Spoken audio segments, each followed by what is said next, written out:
Hello everyone students, हमने अपना management thought की थ्योरीज कंटिन्यू थी हमारी। अब हमारी लास्ट थ्योरी है कंटिंजेंसी थ्योरी। उसके बाद हमारे मैनेजमेंट थॉट्स हैं जो ये कंप्लीट हो जाएंगे। कंटिंजेंसी का हमें मतलब पता होता है कि कोई भी एक प्रॉब्लम अराइज नहीं होती किसी भी चीज़ में। There are so many problems, बहुत सारी प्रॉब्लम्स होती हैं। कोई एक प्रॉब्लम, फ्यूचर इवेंट कभी भी कोई भी सर्टेन नहीं होता। तो कंटिंजेंसी उसे कहते हैं कि that there is no one best way for doing a job, for doing a work या for dealing a problem. Problems भी अलग अलग होती हैं, हर कोई दो प्रॉब्लम का सेम सॉल्यूशन भी नहीं होता। ठीक है, तो इसके थ्रू ये स्टेट किया गया है कि जो एक सिचुएशन होती है, अकॉर्डिंग टू सिचुएशन अलग अलग प्रॉब्लम्स होती हैं और उनके अलग अलग प्रॉब्लम से अलग अलग सॉल्यूशन के थ्रू हमें उन्हें डील करना पड़ता है।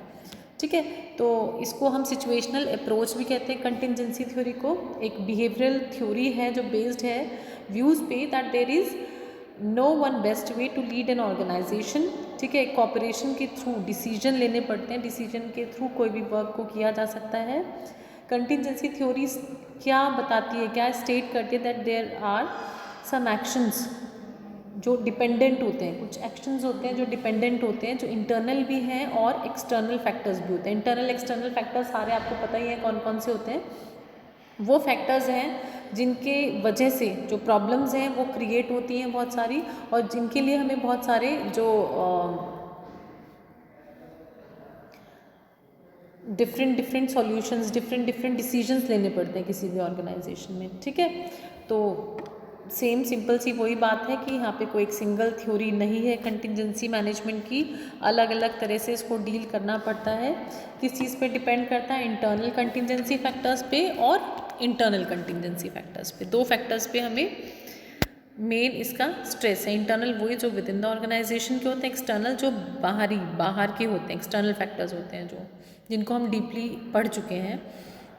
सम इम्पॉर्टेंट कंटिजेंसीज फॉर ऑर्गेनाइजेशन, कुछ इंपॉर्टेंट जो कंटिजेंसी है वो क्या है? टेक्नोलॉजी, जो चेंजेस होते रहते हैं जिनकी वजह से हमें डिसीजंस लेने पड़ते हैं। ठीक है, suppliers, distributors, customers, competitors, consumer interest groups, government, union. ठीक है, ये सारी चीज़ें क्या हैं?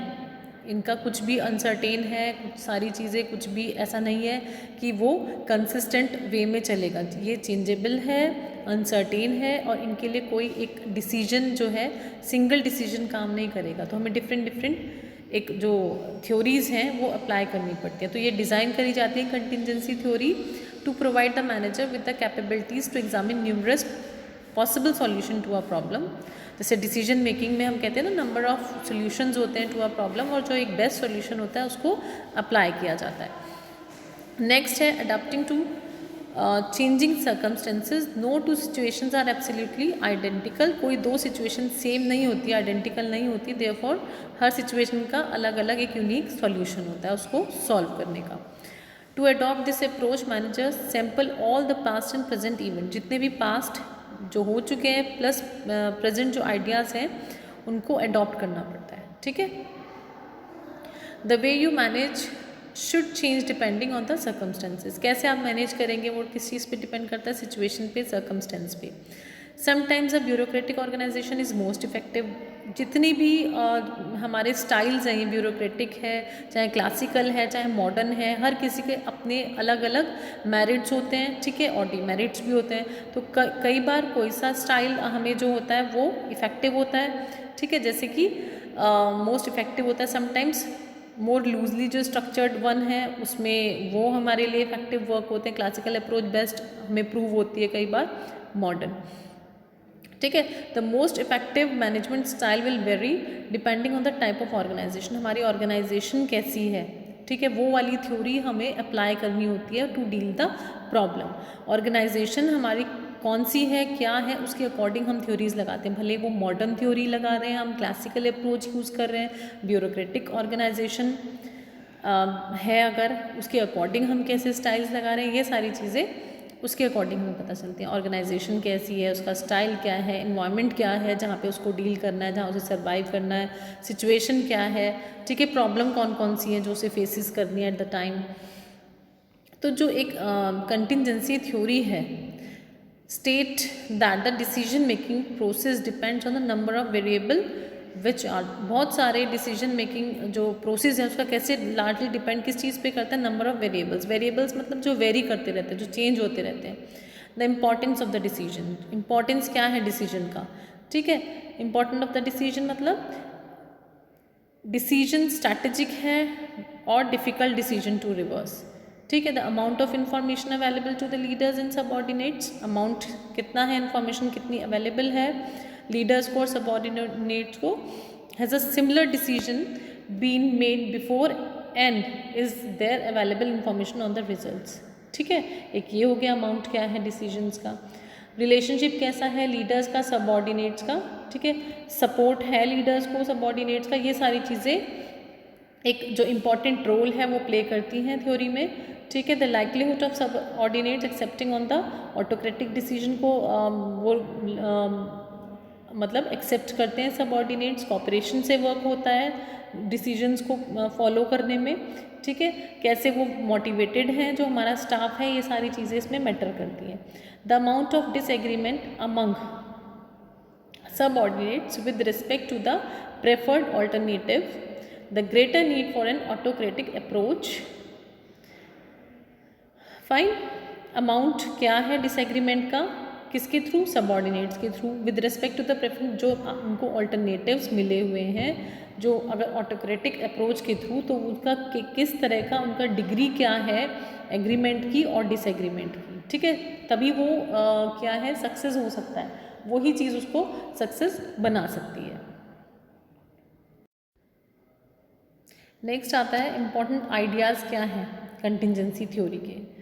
देयर इज़ नो यूनिवर्सल और one best way to manage, mainly ये इसी चीज़ पे कंटिंजेंट का जो मतलब है उसी चीज़ पे बेस्ड है कि कोई एक यूनिवर्सल या बेस्ट वे नहीं है चीज़ों को मैनेज करने का, ठीक है। The design of an organisation and its subsystem must fit with the environment, जो भी डिज़ाइन होगा किसी भी ऑर्गेनाइजेशन को उसको ऐसे ही रखा जाएगा कि वो फिट हो सके इन्वायरमेंट के अंदर, ठीक है। एक्सटर्नल इन्वायरमेंट के अंदर फिट हो सके किसी भी ऑर्गेनाइजेशन का डिज़ाइन ऐसा होना चाहिए। इफ़ेक्टिव ऑर्गेनाइजेशन मतलब ये डिज़ाइन का मतलब यहाँ पे क्या हुआ, टेक्नोलॉजीज़, पॉलिसीज़ या रूल्स इस तरह के हों कि एक्सटर्नल जो एक इन्वायरमेंट है उसके साथ आप लोग चल सकें। आप कैसे अपने बिजनेस को रन कर रहे हैं, कैसे मूव कर रहे हैं, कौन कौन सी स्ट्रैटेजीज़ आप ले रहे हैं, तो उसका मैच किससे होना चाहिए, टेक्नोलॉजिकल अगर चेंजेस ले रहे हैं आप तो एक्सटर्नल इन्वायरमेंट से वो मैच होनी चाहिए, मतलब उसके अकॉर्डिंग चलनी चाहिए, उसी ट्रैक पे होनी चाहिए, तो आप सक्सेस हो सकते हैं अपनी जो भी आपका मोटिव है।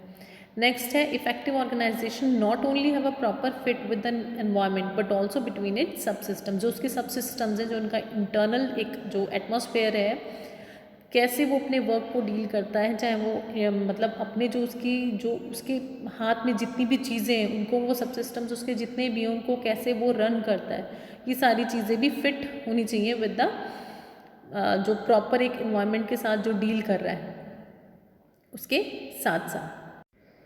नेक्स्ट आता है हमारा the need of an organisation are better satisfied when it is properly designed and the management style is appropriate both to the task undertaken and the nature also. जो नीड है organisation की कब betterly satisfied होती है, जब properly वो design हो, management style appropriate हो टास्क करने के लिए, टास्क परफॉर्मिंग का भी, और जो नेचर हो वो भी यूनिक अकॉर्डिंगली हो, ठीक है। अब लास्ट में कंटिंजेंसी थ्योरी की लास्ट में आती है लिमिटेशंस। ये हमारी थ्योरी यहाँ पे जो है थ्योरी हमारी कंप्लीट हो गई है। नेक्स्ट आती है लिमिटेशन, ये एक अच्छी इंपॉर्टेंट थ्योरी है। लिमिटेशन जितनी भी थ्योरी है इसमें कुछ ऐसा नहीं है, वैसे साइंटिफिक जो है आपका वो सबसे ज़्यादा आता है, लेकिन जितना भी है आपको पार्ट पूरा ही पढ़ना है। लिमिटेशंस क्या है इसकी, difficulty in determining all relevant contingency, क्या है, क्या होने वाला है फ्यूचर में, कौन कौन सी पॉसिबिलिटीज़ हैं, these all are not related, ठीक है। डिफ़िकल्ट होता है उनको डिटरमाइन करने में टू द कंटिंजेंसी फैक्टर्स से, and showing relationship between them may be complex, उनका रिलेशनशिप क्या है वो सब बहुत ही कॉम्प्लेक्स है उसको डिटरमाइन करना। It is totally practical approach without support of theoretical and conceptual framework. ये बहुत ही प्रैक्टिकल सी एक अप्रोच है जिसमें किसी तरह का कोई सपोर्ट नहीं है थ्योरेटिकल एंड कंसेप्चुअल फ्रेमवर्क का। ठीक है, आप केवल थ्योरेटिकल क्या अप्रोच है उसकी स्टडी करके आप इसको नहीं बेस कर सकते। इसमें पास्ट एंड प्रेजेंट जो इवेंट्स हुए हैं, जो आपने आइडियाज़ एक्सेप्ट करें, उनके थ्रू आपको जो अपना एक टास्क वर्क है वो बना के चलना होता है। नेक्स्ट है sometimes manager finds difficulties in analysing the situations and discovering appropriate. जो एक कई बार बहुत ज़्यादा मैनेजर को डिफिकल्टीज होती है एनालाइज करने में सिचुएशन को, सिचुएशन है क्या यही एनालाइज करने में बहुत डिफिकल्टी होती है। फिर डिस्कवर करने में अप्रोप्रिएट मैनेजमेंट टेक्निक, कौन सी मैनेजमेंट टेक्निक यूज़ होगी उसको डिस्कवर करने में। इन एब्सेंस ऑफ प्रॉपर, अगर रिसर्च प्रॉपर नहीं है या फिर प्रॉपर अंडरस्टैंडिंग नहीं है, ठीक है, lack of proper understanding of the situation. अगर आपको सिचुएशन को ही आप प्रॉपर से अंडरस्टैंड नहीं कर पा रहे हैं तो इस चीज़ में भी ये बहुत ज़्यादा प्रॉब्लम होती है। लिमिटेशंस तो आपकी ये थोड़ी सी है, जैसे कॉम्प्लेक्स है, ठीक है, डिटरमाइन करना यही इसमें ही प्रॉब्लम होती है। प्रैक्टिकल अप्रोच है बहुत ज़्यादा, थ्योरेटिकल और कंसेप्चुअल फ्रेमवर्क की इसमें ज़्यादा जगह नहीं है। ठीक है, मैनेजर को डिफ़िकल्टीज़ होती है एनालाइज करने में सिचुएशन को, डिस्कवर करने में अप्रोप्रिएट मैनेजर को जो टेक्निक्स हैं मैनेजर